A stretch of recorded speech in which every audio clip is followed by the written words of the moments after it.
గ్లాసుడైన చాలు నందిని పాలు, కడివిడైన నేమి కల్తీ పాలు. నందిని డైరీ.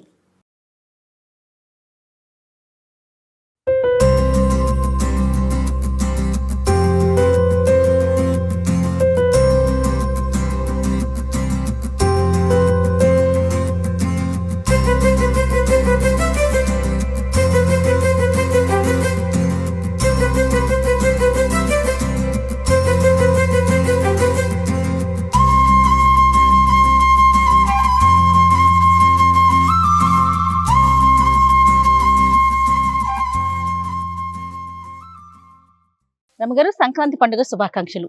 సంక్రాంతి పండుగ శుభాకాంక్షలు జయ. సుమన్ టీవీ ప్రేక్షకులందరికీ మకర సంక్రమణ శుభాకాంక్షలు. సంక్రాంతి పండుగ జనవరిలోకి వచ్చాం, పండుగలోకి కూడా వచ్చేసాం. ఎంత స్పీడ్గా చాలా పెద్ద పండుగ మనకి సంక్రాంతి. ఎలా అంటే అంటే మన ఇంట్లో మనమే పూజ చేసుకోవటం కాదు, లేదా మనమే ఏదో వండేసుకొని తినేయటం కాదు. మొత్తం చుట్టాలంతా కూడా చేరి అందరం కలిసికట్టుగా జరుపుకునే పండుగల్లో సంక్రాంతి ఒకటి కదా రమగారు. గొబ్బెమ్మల దగ్గర నుంచి, ఉదయం ముగ్గు వేసే దగ్గర నుంచి అందరం కలిసి సామూహికంగా ఎవరి గుమ్మంలో వాళ్ళు వేసుకుంటాం, అయినా కూడా సామూహికంగా ఒకరితో ఒకరు మాట్లాడుకుంటూ ముందుకు తీసుకెళ్లే ప్రయాణం కదా ఇది. సంక్రాంతి విశిష్టత ఒక్కసారి. ప్రతి నెల ఒక సంక్రమణ వస్తుంది మనకి. అవును, ప్రతి నెల సంక్రాంతి వస్తుంది. ఈ రవి సంక్రాంతులని సాధారణంగా లెక్క పెట్టాం. కాకపోతే పురాతన కాలం నుంచి రైతులకి సంక్రమణాలు లెక్క. ఏ సంక్రమణ అప్పుడు ఏం చేయాలి, ఈ నెలలో విత్తనాలు వేసేటప్పుడు సంక్రమణ విధిని చూసుకునే పద్ధతి ఉండేది ఇది వరకు. ఇప్పుడు అసలు మనం పంచాంగం ప్రకారం విత్తనాలు విత్తటము అవి ఆ విధానం మార్చేసుకున్నారు. కార్తెలు చూస్తాం కదా, రోహిణి కార్తె మనకు తెలిసింది. రోహిణి కార్తె, కార్తెలు చూడటం, ఆరుద్రల్లో గింజలు వేయాలి, ఇలా సిద్ధాంతం ప్రకారం పాతకాలంలో చేసేవాళ్ళు.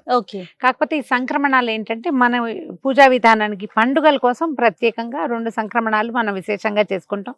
ఒకటి ధను సంక్రమణం డిసెంబర్ 16వ తారీఖు, రెండోది ఇప్పుడు ఈ మకర సంక్రమణం, ఇది ఇప్పుడు జనవరి 15. అయితే ఈ మకర సంక్రమణం ఏంటంటే ఉత్తరాయణ పుణ్యకాలం మొదలవుతుంది. భీష్మ పితామహుడు ఆయన ఎప్పుడో డిసెంబర్లో యుద్ధం జరిగినప్పుడు మరణించి, మార్గశీర్షంలో మరణించి అంపసైపోయి ఉండి ఉండి ఉండి ఉత్తరాయణ పుణ్యకాలం వచ్చాక తన ప్రాణాలు ఇచ్చామరణం ఉంది కాబట్టి ఆయనకి మకర సంక్రమణం దాకా ఆగి, ఉత్తరాయణ పుణ్యకాలం వచ్చేదాకా ఆగి, ఉత్తరాయణం వచ్చాక ఆయన ఇచ్చామరణాన్ని పొందారు. ఈ కాలం అంత అద్భుతమైన కాలం.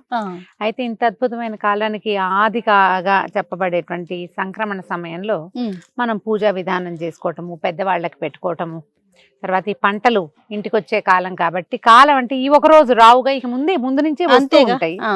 ఈ అద్భుతమైన ఇవాళ చేసిన దానము 1,000,000 రెట్లు ఫలితం ఇస్తుందని చెప్పు. ఎప్పుడైతే మనకి మకర సంక్రాంతి సంక్రమణం జరిగిందో ఆ రోజున కుష్మాండ దానం అంటే గుమ్మడి పళ్ళు దానం చేయటం, కళ్యాణ పూషణకాయ అదే అంటారు మన పచ్చగుమ్మడి, పచ్చటి గుమ్మడి పండుని దానం చేస్తే భూమిని దానం చేసిన ఫలితం లభిస్తుంది. మొత్తం గుమ్మడికాయ తీసుకెళ్ళలేమంటారు. అవును, చెక్కలు చేసి పంచండి అమ్మా, ఏం పర్వాలేదు. ముక్కలు చేయొచ్చా, భూమిని ముక్కలు చేసిన అలాంటి భావాల్లోకి వెళ్ళకండి. దానం చేయటం ప్రధానం, అంతే. ఎవరో ఒకళ్ళు దాన్ని కూరో పులుసో పప్పు ఏదో ఒకటి చేసుకుంటారు, వాడతారు. ఆ వస్తువు చేసుకుని తినడానికే కదా, శాకంగా ఉపయోగపడుతుంది. పూర్తిగా అయితే నిలవ ఉంటుంది, ముక్కలు చేసింది నిలవ ఉండదు. అంతే. కనీసం మీరు పక్క వాళ్ళకి, మన ఇంట్లో పనిచేసే వాళ్ళకి గుమ్మడి పండు ముక్కని ఇచ్చినా కూడా దాని ఫలితం తప్పకుండా లభిస్తుంది. అనుమాన పడకుండా చేయాలి. అయితే ధాన్యాన్ని దానం చేయటం, నవధాన్యాలు దానం చేయటం, బియ్యం దానం చేయటం, తర్వాత నవధాన్యాలు కూడా చేయొచ్చు, అవి కూడా చేయొచ్చు. నవధాన్యాల్లో ఏ ధాన్యం మనకు అందుబాటులో ఉంటే దాన్ని చెయ్యొచ్చు. ఇప్పుడు ఏంటంటే అన్ని ఇంచుమించు పత్తి, మిరప అవన్నీ కూడా వచ్చే కాలం కదా. కంబళ్ళు, దుప్పట్ల లాంటివి ఇవ్వటము, తర్వాత పెద్దవాళ్ళకి పెట్టడం అంటే తాత తండ్రుల పేర్లు చెప్పుకొని ఇళ్లలో విధానంగా చక్కగా ఆకులు పరిచి అన్ని రకాల ఆహార పదార్థాలు చేసి ఆకులు నింపి పెద్దవాళ్ళకి చూపించి బట్టలు పెట్టి దాన్ని ఎవరికైనా ఇచ్చే విధానం ప్రాంతాల్లో కనపడుతుంది. తర్పణాలు విడిచే విధానం బ్రాహ్మణులు అంటే జంధ్యం యజ్ఞపూయితో ఉన్న వాళ్ళు తర్పణం విడిచే విధానం. తర్పణం విడవటము మంచిదే. ఒకవేళ ఇంత చేయలేం మనం అంత పెద్దవాళ్ళ పేరుతోటి, అదంతా కుదరదు. కానీ మనకి ఏదైనా చెయ్యాలంటే ఈ రోజున ఎలాంటి దానమైనా మీరు పెద్దవాళ్ళ పేరుతోటి చేసుకోవచ్చు. దానాన్ని ప్రధానంగా పెట్టుకోవాలి. అత్యద్భుతమైన కాలం, మంచి సమయం కాబట్టి. కాకపోతే ఈ ఉత్తరాయణం ఎప్పుడైతే వస్తుందో మకర సంక్రమణ నాడు తలంట్లు నిషిద్ధం. సంక్రమణం రోజున తలంటి పోసుకోకూడదు. ఇదే కాదు, నెలలో ప్రతి రవి సంక్రాంతి జరుగుతుంది. ఇంచుమించు 15, 16 తారీఖుల్లో క్యాలెండర్ చూడడం అలవాటు చేసుకోవాలి జయ. నేను ఎప్పుడు అది ఎప్పటికప్పుడు చెప్తాను నేను. క్యాలెండర్ చూడండి, క్యాలెండర్ చూస్తే మనకి ఏకాదశి తెలుస్తాయి, సంక్రమణాలు తెలుస్తాయి, ఏ రోజు ఏది విధి అనేది మనకు ఒకటి క్లియర్ పిక్చర్ ఉంటుంది కదా. సంక్రమణం రోజు తలస్నానం చేయకూడదు. చేయకూడదని చెప్తారు ఖచ్చితంగా. అదేలేండి. ఎందుకంటే అది పితరుల కాలంగా చెప్పబడుతుంది. మిగిలిన సంక్రాంతులు ఎట్లా ఉన్నా ఈ ఒక సంక్రాంతికి మనం భోగినాడు తలంటి పోసుకుని ఉంటాం కదా, ఎట్లా భోగినాడు తలస్నానం చేస్తాం కాబట్టి ఒకవేళ ఏదైనా చేయదలుచుకుంటే ఒట్టి వాటర్ వాష్ తప్పిస్తే నెత్తి మీద నూనె పెట్టుకోవటం లాంటివి చేయకూడదు. అన్ని రకాల దానాలు మంచివే. స్నేహితులను కలుసుకోవటము, ఎవరినైనా మాట్లాడటము, ఎప్పటి నుంచో మాట్లాడడం మానేసిన స్నేహితులను కలిసేందుకు కూడా ఇది మంచి సమయం అని చెప్పండి. ఇది ఇంకా బాగుంది. అవును, ఎప్పటి నుంచో మానేస్తాం, కొంతమందితో మాట్లాడడం మానేస్తాం. హ్యాపీ సంక్రాంతి అని సంక్రాంతి పండుగ నాడు విష్ చేయండి, వాళ్ళు మళ్ళీ కలుస్తారు మీతోటి. ఈ సమయం అలాంటిది, చాలా మంచి సమయం కదా. ఏదైనా కొత్త పనులకు శ్రీకారం చుట్టడం. జనరల్ గా సంక్రమణాల్లో కొత్త పనులు ఏం చెయ్యం, కానీ ఈ సంక్రమణం రోజున చెయ్యొచ్చు. ఓకే, ఇది మన జీవితాల్లో పెద్ద పండుగ కాబట్టి. పైగా ఏంటంటే ఈ రోజు నుంచి సూర్యుడు ఉత్తరం వైపుకి వాలి ప్రయాణం మొదలు పెడతాడు. దీంతో ఏమవుతుంది, కొంచెం ఎండ, సూర్యుడు తేజస్సు పెరుగుతుంది. మాఘం వచ్చేస్తుంది, కొంచెం దగ్గరలోకి వచ్చేసింది కదా. మాఘమాసానికి ముందే సూర్యుడు మనకి వేడెక్కటం మొదలు పెడతాడు. వాతావరణంలో మార్పులు వస్తాయి. జీవితంలో మార్పు తెచ్చుకునేందుకు కూడా ఇదొక రోజుగా ఆలోచించుకుని మనం పండగని ముందుకు తీసుకెళ్ళాలి. అందుకే కదా రమ్మగారు అంటారు, కష్ట సుఖాలు వస్తే వెళ్ళిపోతాయి. అదే వాతావరణం చూడండి, మనం ఆపగలుగుతాము, దాని పని అది చేసుకుంటూ అలాగే దిగులు పడుతూ కూర్చుంటాం. మనం కూర్చుంటాం కానీ రోజు కూర్చోదే, అది రోజు కూర్చోదు. సూర్యుడు చంద్రుడు కూర్చోరు, వాళ్ళ దారిని వాళ్ళు తిరుగుతూ ఉంటారు. 6 నెలలు దక్షిణం వైపు ప్రయాణం చేసిన సూర్యుడు ఈ రోజు నుంచి ఉత్తరం వైపుకి ప్రయాణం చేయటం మొదలు దిశ మార్చుకుంటాడు, పక్కకి వాలడం మొదలు పెడతాడు. ఒకే రోజున వాలడు అని మొదలు పెడతాడు. కాబట్టి ఇది దేవతల తాలూకు మెలకువ సమయంగా చెప్తారు.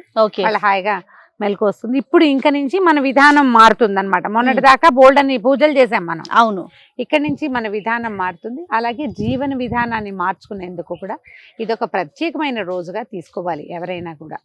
అంటే మనం పండగకి బొమ్మలు పెట్టుకుంటాము, తర్వాత బొమ్మల పండుగ చేస్తాం, భోగి పళ్ళు పోసుంటారు నిన్నటి రోజున. ఈ బొమ్మలు పెడతాం కదా. ఈ రోజు దీంట్లో ఏంటంటే మనం గుమ్మడి పళ్ళు, దోస పళ్ళు లాంటివి కూడా బొమ్మల్లో పెట్టచ్చు. దోస పళ్ళు కూడా ఇవ్వచ్చు చేయ దానంగా, దోసపళ్ళు కూడా ఇవ్వచ్చు. దోసపండు కూడా మంచిదే ఇవ్వటం, అవి కూడా ఇవ్వచ్చు. చక్కగా పూజలు చేసుకోవచ్చు, హాయిగా పండగ చేసుకోవటం, అందరినీ పిలవటం, తర్వాత పిండి వంటలు చేయటం. ఈ సంక్రాంతి పండుగ అనగానే మనం అరిసెలు చేస్తాం. అరిసెలే ఊళ్ళల్లో కనపడతాయి. చక్కగా నిన్నటి దాకా చేయకపోతే ఈ రోజు అరిసెలు చేసుకోవచ్చు. ఈ అరిసె అనే పాకం ఏంటంటే ఆ నిలవ ఉంటుంది. మనకి ఇంత నిలవ ఉండే వస్తువు ఇంకొకటి ఉండదు అసలు. పాకం కూడా మనం నిలవ పెట్టుకోవచ్చు. అరిసె చేసే కాదు, పాకాన్ని కూడా నిలవ పెట్టుకోవచ్చు. ఈ అరిసె బియ్య పిండి, నూనె, వాటితోటి బెల్లం తోటి కలిపి చేసే ఈ పదార్థాన్ని పంచుకుని తినటం మంచిది. పండగని హాయిగా సరదాగా నవ్వుతూ ముందుకు తీసుకెళ్ళటమే. మీరు ఎలా చేసుకునేవారు రమ్మగారు చిన్నప్పుడు? బొమ్మలు పెట్టేవాళ్ళని చేయాలి. బొమ్మల కొలువు పెట్టుకునేవారు. బొమ్మల కొలువు భోగి పండుగ రోజు పొద్దున్నే తెల్లవారేసరికి మేము భోగి మంట దగ్గరికి వెళ్ళామా, వెళ్ళి తిరిగి వచ్చి స్నానాలు చేసేసరికి మా నాన్నగారు, అన్నయ్య నాన్న ఉన్నప్పుడు నాన్న చేసేవారు. తర్వాత అన్నయ్య అన్ని చెక్కలేయటం, ఏర్పాటు చేయటం, చాందనీలు కట్టడం. మేము పైనుంచి బొమ్మలు ముందు రోజు దించేవాళ్ళం. అన్ని శుభ్రంగా దుడటం, బొమ్మలు పెట్టడం, గౌరీదేవిని పెట్టడం. సంక్రాంతి రోజున మేము పేరెంటం పిలుచుకునేవాళ్ళం. ఈ సంక్రాంతి నాడు పేరెంటమే ఎక్కువ విశేషం. ఎందుకంటే సంక్రమణం అప్పుడు మనం ఏం చేయాలంటే ఈ తూర్పాంధ్ర, ఉత్తరాంధ్ర ఆ వైపు వాళ్ళు ఏం చేస్తారు, దారపోసుకోవటం అంటారు. పసుపు, కుంకుమ, ఖర్జూరాలు అవన్నీ పళ్ళెంలో ఇట్లా రాసులు పోసి ఇస్తారు పేరెంట్ వాళ్ళకి. మన వైపు అంత కొంచెం తక్కువ ఉంటుంది. ఇటువైపు ఏం చేస్తామంటే అలా కాదు, ఒట్టిగా పసుపు బొట్టు ఇచ్చి శనగలు అవి తాంబూలం శనగలు, అరటిపళ్ళు, ఇంకేమైనా పళ్ళు గిళ్ళు ఉంటే అవి. ఒకవేళ గుమ్మడి పళ్ళు బాగా విస్తారంగా కాస్తే ఒక్కో సంవత్సరం మాకు తెక్కాసేవి గుమ్మడికాయలు. ఆ గుమ్మడికాయలు కూడా ఇచ్చేవాళ్ళం. కొబ్బరికాయలు ఇచ్చేవాళ్ళం తాంబూలంలో, అది తక్కువ. కొబ్బరికాయలు బాగా, అరటిపళ్ళు అవి ఇచ్చేవాళ్ళము. తర్వాత ఈ పేరెంటం చాలా ఇంపార్టెంట్. చక్కెర పొంగల్ ఒకటి బాగా చేసుకునేవాళ్ళం ఆ రోజు. సంక్రాంతి పండుగ రోజున చక్కెర పొంగలే విశేషం. ఈసారి మనం కూడా స్టూడియోలో చక్కెర పొంగల్ చేద్దామా? ఖచ్చితంగా చేద్దాం. చక్కెర పొంగల్ చేసుకోవటం విశేషంగా కనపడుతుంది. భోగినాడే ఇంచుమించుగా మనకు గోదా కళ్యాణం జరిగిపోతుంది. సంక్రాంతి పండుగ మన ఇంట్లోనే తాతగారు వాళ్ళు ఉన్నప్పుడు తర్పణాలు విడవటం కూడా ఉండేది. ఇది వరకట బాగా చిన్నతనంలో, అంటే నా చిన్నప్పుడు కాదనుకుంటున్నాను నేను, నాకు ఊహ తెలిసాక నేను చూడలా. ఇంచుమించు పెద్దవాళ్ళకి పెట్టేవంటే తద్దినపు భోజనం రోజున తిథి నాడు ఎలా వండుతారో అలాగే వండేవాళ్ళట పాతకాలంలో. తర్వాత ఈ పండగని చక్కెర పొంగళ్ళు చేసుకోవటం, అల్లుళ్ళు రావటం, వాటితోటి అది పద్ధతి మార్చుకున్నాం. కానీ పూర్వము ఈ రోజున ఏంటంటే ఇది విశేషమైన సంక్రమణం కదా, అందుకని తర్పణాలు విడిచి పెద్దవాళ్ళకి పెట్టే భోజనాలు 4 కూరలు, 4 పచ్చళ్ళు అట్లా చేసేవాళ్ళు. పెసరపప్పు వండటము ఆ విధానం కనపడేదట మొదటి కాలంలో. ఇటీవల నాకు తెలిసి ఒక 30-40 సంవత్సరాలుగా మనం చక్కెర పొంగల్ చేసుకోవటము అవే తెలుసు నాకు. అవును. కొన్ని ప్రాంతాచారాలు ఉంటాయి కదా, ఒక్కొక్క అంతే. ఊళ్ళల్లో ఒకటి ఉంటుంది. పెద్దవాళ్ళకి పెట్టే ఆచారం ఉంటే గనక వాళ్ళ కోసం ఏమి ఉండాలో అవే వండుతాం. ఇప్పుడు మా ఇళ్లలో అయితే ఇవి, ఆ. కొన్ని చోట్ల గారెలు బూర్లు పప్పలు వండుతారు, అన్ని అవును, రకాలు. అవును, అవును. విధానాన్ని బట్టి మన ప్రాంతీయమైన ఆచారం ఏది ఉంటే దాన్ని పాటించాలి. టీవీలో చూసో వాటిని ఎవరైనా ఇతరుల ఆచారాలు కాకుండా ఆ, మన ప్రాంతం మన ఊళ్ళలో ఏం చేస్తారు, పప్పు పొంగల్ చేస్తారు, దాంట్లో పచ్చి పులుసు చేసుకునే ఆచారం అవును, కనపడుతుంది. అవును. మనం ఏం చేస్తామో మన ఇళ్ళలో ఏం చేస్తారు, మన ప్రాంతాల్లో ఏం చేస్తారో దానిని తప్పక పాటించి పండగని ముందుకు తీసుకెళ్ళండి. సంస్కృతి సాంప్రదాయాలు మనం చేసే విధానంతోటే, అవును. అలవాటుగా చేసే దాంతోటే ముందుకెళ్తాయి. ఇప్పుడు మన తాతలు నాన్నలు చేశారు, మనం నేర్చుకున్నాం, ఉమ్, మనం చేస్తే మన పిల్లలు నేర్చుకుంటారు. ఖచ్చితంగా. అలా వాళ్ళు పండగని ముందుకు ఇంట్లో తీసుకెళ్తారు. పూజా విధానం ఏమన్నా ఉంటుందా రమ్య గారు? మామూలుగా మనం ప్రతిరోజు చేసుకునే విధానమే ఫాలో అవుతాం, అంతే ఎవరిళ్ళలో కదండి? వాళ్ళదే చేయ. అవును. ఏ విధానం ప్రత్యేక విధానం అయితే ఏమి ఉండదు, ఏం అవును. లేదు. ఇప్పుడు బొమ్మలు పెట్టుకున్న చోట అయితే గౌరీ పూజా విధానం కనపడుతుంది. ఆ, బొమ్మలు పెట్టిన చోట ఒకవేళ బొమ్మలు పెట్టలేదు అనుకోండి, ఆ, మామూలు పూజా విధానమే. మనం ఏ చక్కెర పొంగల్ చేసామో అది నివేదన చేసుకోవటం, అంతే. చుట్టుపక్కల వాళ్ళకి పంచి పెట్టుకోవటం. ఈ పంచటం విధానాన్ని మన పద్ధతిని బట్టి ఆ, అవతల వాళ్ళు ఒప్పుకోవాలి, అది కూడా ఆహా. కదా. అయితే ఈ సంక్రమణ రోజున నువ్వులతో చేసిన పదార్థాలు కూడా మనం పంచుకుంటే బాగుంటుంది. ఈజీ మెథడ్ ఏంటంటే, నువ్వులు దానం అంటే ఎవరికి ఇస్తాను చేయ, సులువు కాదు అది. అవును. అందుకని మనం ఏం నువ్వుండ. చేస్తాం, చక్కగా నువ్వులు ఉండలు చేసేసి పాకం పట్టేస్తే చక్కగా చిక్కీలాగా చేసామంటే పంచుకుని తినచ్చు. ఈ నువ్వులు ఏంటంటే ఈ పుష్యమాసం కదా ఇది, అవును. మార్గశీర్ష పుష్యమే. మార్గశీరంలో సగంలో మార్గళి మొదలైంది, అవును, దాని చివరికి ఇది వచ్చింది, పుష్యం ఆల్రెడీ వచ్చేస్తుంది. అవును. ఈ పుష్యమాసానికి అధిపతి శని. ఆహా. అందుకని ఆయనకి ప్రీతిగా ఉండే నువ్వుల్ని గనక మనం విస్తారంగా దానం చేస్తే ఓకే. శని తాలూకు ఎఫెక్ట్ కొంత తక్కువ ఉంటుంది. నల్లటి కంబళ్ళు దానం చేయటం అవన్నీ కూడా ఉమ్, శని ప్రీత్యర్థం చేసేవి. ఓకే. ఇప్పుడు మనం సాధారణంగా చేసే దానం కూడా మన గ్రహస్థితిని బాగు చేస్తుందంటే ఎందుకు చేయకూడదు మనం అది ఖచ్చితంగా చేయాలి కదా. ఇప్పుడు దానికి విధానం ఒకర్లా మా ఊళ్ళో అవును. చేయరండి అని అనాల్సిన పని లేదు. అవును. మీ ఊళ్ళో చేసేవి ఏం చేయాలి, మన ఇంట్లో వండుకునే వంటలు, మన పూజా విధానము, ఉమ్, ప్రాంతీయ ఆచారాలు అవైతే దాన ప్రక్రియ ఏ ప్రాంతంలో చేసేదైనా ఈ కాలానికి అనుగుణమైంది ఎవరు చెప్పినా చేయొచ్చు. ఖచ్చితంగా. అందులో భాగం ఏంటంటే ఈ నువ్వులు దానం చేయటము, కంబళ్ళు దుప్పట్లు దానం చేయటము, ఉమ్, తర్వాత ఏమో కూష్మాండ దానం, గుమ్మడి పళ్ళ లాంటివి దానం చేయటం, పళ్ళు ఎవరికైనా ఫ్రూట్స్ అవి పళ్ళు అవి ఇవ్వటము, ఆహార ధాన్యాలు ఇవ్వటము. ఇది ప్రాంతీయంగా ఉండక్కర్లేదు, అందరూ చేసేయచ్చు. కలిసిమలిసి చేసుకోవటం, దానం చేయటం అనేది చేయటం మనం అంటే ప్రధానంగా పెట్టుకోవాలి. మన చేత్తో ఇచ్చిన దాని ఎఫెక్ట్ ఫలితము మనకి తప్పక లభిస్తుంది 100%. అది ఏ ప్రాంతానికైనా రమగారు, పనిచేస్తుంది. లభించకపోవచ్చు, ఒక తృప్తి ఉంటుంది ఉంటుంది, చూడండి, సంతోషం. అది చాలు కదండి. అదే ఎవరికైనా మనం ఇచ్చిన వస్తువు ఉపయోగపడితే అది ఆ సాటిస్ఫాక్షన్ ఇస్తుంది. అదే మన జీవితానికి సంతోషానికి మూలం ఏంటంటే సాటిస్ఫాక్షనే కదా, తృప్తి అంతేగా. వల్లే సంతోషం వస్తుంది. అంతే. చక్కగా ఈ విధంగా సంక్రాంతి పండుగని ముందుకు తీసుకెళ్ళండి. మీ ప్రాంతపు సంస్కృతి సంప్రదాయాల్ని ముందుకు తీసుకెళ్ళండి. మరొకసారి సుమన్ టీవీ ప్రేక్షకులందరికీ సంక్రాంతి శుభాకాంక్షలు.